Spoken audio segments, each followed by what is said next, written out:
All right, the first step is to download and install Android Studio. Visit developer.android.com/studio and download the Android Studio version that's right for you. Once it's installed, go ahead and run it. You'll get this window right here. From here, go to Configure and SDK Manager. The SDK Manager pops up. I would recommend downloading a few different SDKs. Android's a little bit tricky sometimes when it comes to differences in SDKs.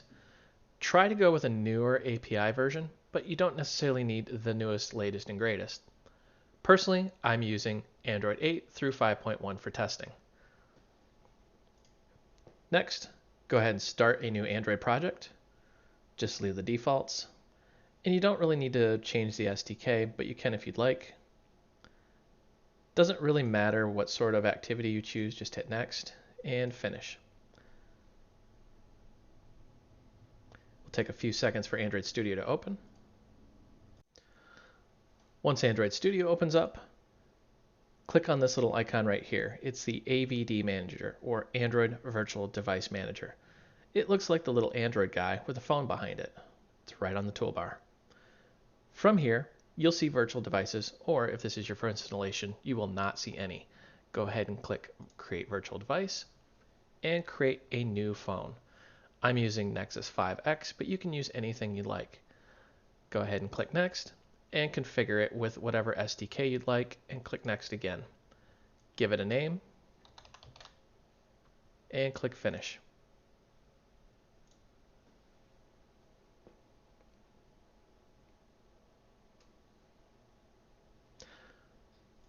Once your virtual device is in there, you can go ahead and run it by clicking this little green arrow here. The virtual device itself will stir it up, and just make sure it boots all the way before continuing on.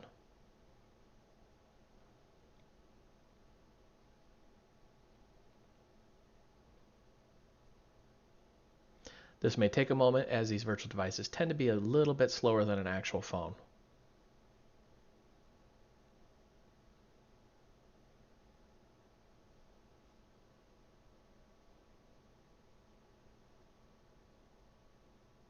All right, the phone's fully booted up and we're ready to work.